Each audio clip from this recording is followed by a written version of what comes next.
Hi friends, আসসালামু আলাইকুম। আজকে আমি দেখাবো কিভাবে এই ধরনের লতাপাতা লোগো ডিজাইন করবেন। তো অনেকেরই ইউটিউব চ্যানেল আছে, ফেসবুক প্রোফাইল বা ব্র্যান্ড শপ আছে।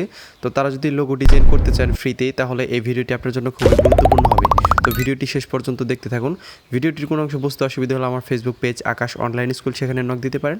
সেখানে আমি আপনাদের সকল সমস্যার সমাধান দেওয়ার চেষ্টা করব।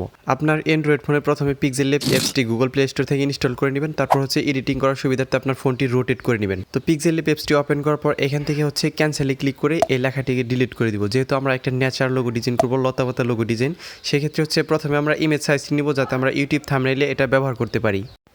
এখান থেকে দেখানো হচ্ছে যে ইউটিউব থাম্বনেইলের সাইজটা এখানে দেওয়া আছে, সেটা সিলেক্ট করে নেবেন। তো দেখেন, এটা হচ্ছে ইউটিউবের থাম্বনেইল, প্রফেশনাল থাম্বনেইল। এখন হচ্ছে যে এখান থেকে শেপ অ্যাড করতে হবে।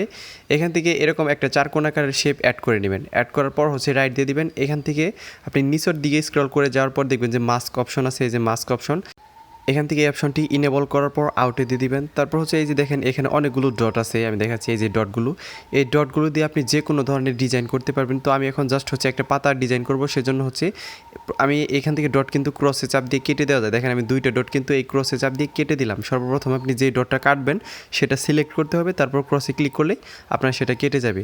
তো এখন দেখেন, একটা সুন্দর আকর্ষণীয় একটা পাতার ডিজাইন দেওয়ার জন্য ভিউয়ার্স, আপনার প্রত্যেকটা ডটের মধ্যে একটা করে, দুইটা করে আপনার অপশন থাকে, যে ওই ডাটনিগুলো আপনি নাড়াচাড়া করলেই আপনার এই ডটগুলো থেকে ডিজাইনগুলো তৈরি করতে পারবেন। তো দেখেন, এটা আমি ভালোভাবে তৈরি করে নিলাম পাতাটা। তো এখন পাতাটা তৈরি করার পর পাতার মাঝখান দিয়ে একটা শেপ বের করার জন্য আমাদের বৃত্ত শেপটি অ্যাড করতে হবে। তো সেটা দেখাচ্ছে আপনি কীভাবে করবেন। তো এটার কালার ব্ল্যাক দেওয়ার কারণ হচ্ছে যে আমাদের দেখেন পাতার সামনে দেখেন একটু হালকা বাড়তি অংশ আছে, সেটাকে আমাদের ইরেজ করতে হবে। তো ইরেজ করার জন্য প্রথমে একটা সাদা শেপ নেবেন, চারকোণ আকারের বা যে কোনো একটা শেপ নিলেই হবে। এখান থেকে যতটুকু অংশ আপনি কাটতে চান ততটুকু অংশ ঢেকে দিবেন। তো ঢেকে দেওয়ার পর এটাকে মার্জ করতে হবে। ঠিক আছে ভিউয়ার্স, আমি কি বলছি, দুইটা লেয়ারকে মার্জ করে একটা পিকচার বানাতে হবে। কারণ হচ্ছে যে আমরা কালারটা ইরেজ করতে চাই। এখান থেকে হচ্ছে ইরেজ কালারটা সিলেক্ট করবেন, তারপর হচ্ছে এনেবল করার পর টলারেন্স বাড়িয়ে দেবেন। দেখেন, এটা কিন্তু সরে গেছে। এখন হচ্ছে এই পাতার মাঝখানের একটা শেপ তৈরি করার জন্য প্রথমে আপনার একটি বৃত্ত শেপ নিতে হবে। এখান থেকে হচ্ছে যে এটাকে আপনার যতটুকু প্রয়োজন ছোটো বড় করে নেবেন। এটার কালার কিন্তু ব্ল্যাক রাখতে হবে ভিউয়ার্স। নিচেটার কালার আমি দেখাচ্ছি, এটা কপি করে নিলাম। নিচেটার কালার কিন্তু ব্ল্যাক রাখতে হবে, কারণ হচ্ছে যে কালার ইরেজ করার সময় দেখবেন যে সাদা কালারটাই ইরেজ হইতেছে, অন্য কোনো কালার ইরেজ হইতেছে না। কারণ হচ্ছে সাদা কালারটা অটোমেটিকলি সিলেক্ট করা থাকে। আর আপনি যদি অন্য কালার ইরেজ করতে চান, সেই ক্ষেত্রে আপনার কালারটা সিলেক্ট করতে হবে। তার থেকে কী আছে, আমরা তাড়াতাড়ি কাজ শেষ করার জন্য সাদা কালো রেখে দিই। তো এখান থেকে হচ্ছে যে এই দুইটাকে মার্জ করে একটা পিকচার বানাতে হবে। তো একটা পিকচার হয়ে যাওয়ার পর এখন হচ্ছে যে আবার ইরেজ কালার করতে হবে। সেক্ষেত্রে হচ্ছে আপনার ইরেজ কালারটা খুঁজে বের করবেন। এখান থেকে অপশনটা চালু করার পর টলারেন্স বাড়িয়ে দিবেন। তো দেখেন, এটার কালার কিন্তু আবার হোয়াইট রাখতে হবে। এটা বানানোর কারণ হচ্ছে যে আমরা এটাও কিন্তু আমাদের পাতা থেকে ইরেজ করব, সেজন্য কিন্তু প্রথমে আমরা শেপটা তৈরি করলাম, তারপর হচ্ছে এটার কালার আবার সাদা দিয়ে দিলাম। তো এটাই হচ্ছে আপনার টেকনিক, যে এরকমভাবে আপনার ডিজাইনগুলো করতে হবে। কারণ হচ্ছে মোবাইলের মাধ্যমে তো আপনি এরকম সবগুলো অপশনই পাবেন না, যে যেমন কম্পিউটারের মাধ্যমে, পিসির মাধ্যমে যদি আপনি একটা ডিজাইন করেন, সেক্ষেত্রে অনেকগুলো অপশন পাওয়া যায়। সেক্ষেত্রে হচ্ছে ফোনের মাধ্যমে কিন্তু এতগুলো অপশন থাকে না। এজন্যই হচ্ছে যে এখানে আপনার মাথার ব্রেন একটু বেশি খাটাতে হবে। ঠিক আছে, তো এটাকে কপি করার পর এখানে ক্রপ অপশন থেকে উল্টো করে নিলাম, কারণ হচ্ছে এই পাশে বসাবো। তো পাতা থেকে আমাদের মূলত একটা শেপ বের করতে হবে। তো এই শেপটা বের করার জন্য আমরা এটাকে কপি করে সুন্দর করে বসালাম। তো দুই পাশে একটা শেপ বের হবে ভিউয়ার্স। তো সেজন্য ভালোভাবে বসানোর পর এই তিনটা পিকচারকে মার্জ করে নিতে হবে। তো মার্জ করার পর কিন্তু ভিউয়ার্স বুঝতেই পারছেন কী করবো, যে ইরেজ কালার করতে হবে।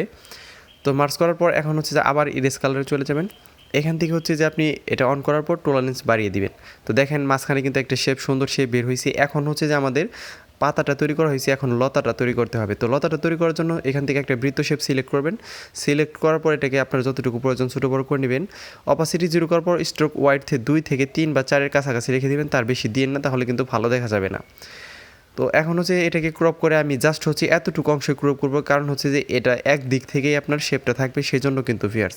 এটা কিন্তু সাধারণ একটা ডিজাইন। এটা আপনি চ্যানেল বা ফেসবুক পেজ বা ফেসবুক প্রোফাইল বা ইউটিউব চ্যানেল, যে কোনো জায়গায় কিন্তু আপনি এই ডিজাইনগুলো করে ব্যবহার করতে পারবেন। ডিজাইনগুলো আপনার পেজ বা প্রোফাইল বা হচ্ছে ইউটিউব চ্যানেলে ব্যবহার করলে আপনার চ্যানেলটা মনে হবে যে একজন প্রফেশনাল ইউটিউবারের চ্যানেল। আর যদি প্রোফাইল ভালো না থাকে বা কভার ভালো না থাকে, সেই ক্ষেত্রে মনে হচ্ছে যে এটা সাধারণ একটা ইউটিউবার, ইউটিউব সম্পর্কে কোনো কিছু বোঝে না। তো সেজন্য হচ্ছে আপনার প্রথমে গুছিয়ে নিতে হবে, চ্যানেলটাকে সুন্দর করে সাজাতে হবে, পেজটাকে সুন্দর করে সাজাতে হবে।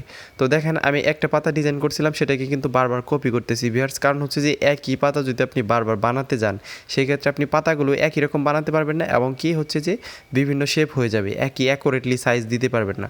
সেজন্য হচ্ছে একটা পাতা বানানোর পর আমি জাস্ট হচ্ছে কিছু টেকনিক অবলম্বন করে এটাকে উল্টো করে মিরর থেকে কিন্তু এটা উল্টো করলাম ভিয়ার্স। ক্রপ অপশন থেকে দেখবেন যে মিরর অপশন আছে, সেখান থেকে উল্টো করে নিতে হবে ভিয়ার্স। আমি কিন্তু কার্সর ব্যবহার করতেছি আপনাদের বোঝানোর জন্য এবং কি আপনাদের বুঝতে যাতে এটা অনেক সহজ হয়ে যায়, এজন্য কিন্তু ভিয়ার্স কার্সরটা ব্যবহার করা। আর ভিডিওগুলো যদি আপনার ভালো লেগে থাকে তাহলে চ্যানেলটা দয়া করে সাবস্ক্রাইব করে রাখবেন।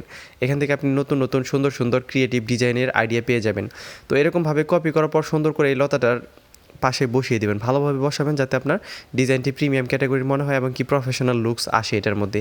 আমি কিন্তু জাস্ট হচ্ছে আজকে 2D ডিজাইন দেখাবো, এখানে কিন্তু 3D ডিজাইন দেখাইতেছি না, জাস্ট একটা আইডিয়া দিতেছি যে আপনি কোনো কিছু তৈরি করতে চাইলে Pixellab দিয়ে সহজেই তৈরি করতে পারবেন। তো এখন এটাকে মার্জ করে একটা পিকচার বানিয়ে নিলাম। তো দেখেন এখন কিন্তু সুন্দর একটা ডিজাইন হয়ে গেছে। এখন জাস্ট হচ্ছে আপনার ব্র্যান্ড নেমটা এখানে দিতে হবে। আমি এটার ব্যাকগ্রাউন্ড প্রথমে কালারটা দিয়ে নিচ্ছি হোয়াইট কালার, যেহেতু আমি 2D ডিজাইন করতেছি সেজন্য এটাকে ডিজাইনটাকে লুকসটা ভালো আসার জন্য কিন্তু ভিউয়ার্স আমি ব্যাকগ্রাউন্ডে সাদা কালার ইউজ করলাম এবং কি প্রত্যেকটা ডিজাইনের কালার আমি কালো কালার ইউজ করবো। এই ডিজাইনটার মধ্যে যদি আপনি কালারফুল ডিজাইন করতেন সেক্ষেত্রে কিন্তু আপনার এটা প্রফেশনালি একটা লুকস আসতো এবং কি এটা আপনি বিক্রি করতে পারতেন।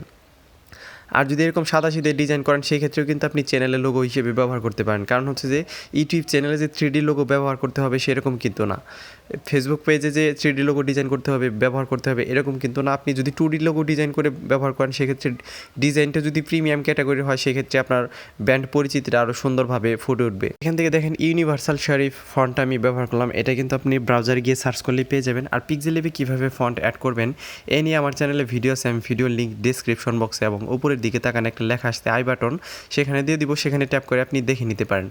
তো এখন এটা আমি লতা পাতা জাস্ট হচ্ছে একটা যেমন নেম দিয়ে দিলাম লতা পাতা লোগো ডিজাইন।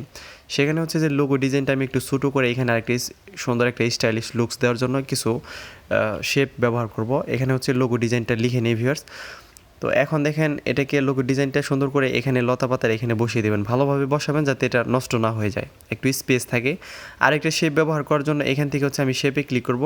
আর দেখবেন যে চিকন শেপগুলা ভালোভাবে Pixellab দিয়ে ধরা যায় না বা ইউজ করা যায় না, সেই ক্ষেত্রে হচ্ছে একটা শেপ ব্যবহার করার পর এখান থেকে আমরা ইরেজ কালার করে আমরা জায়গাটা মানে ধরার জন্য আর কি শেপটা নাড়াচাড়া করার জন্য কিন্তু এই টেকনিক। তা না হলে কিন্তু আপনি এই শেপ দিয়েই চারকোনাকার শেপ ব্যবহার করতে পারতেন, সেই ক্ষেত্রে হচ্ছে কি আপনি এটা মুভমেন্ট করতে অনেক অসুবিধা হয় ভিউয়ার্স হাত দিয়ে।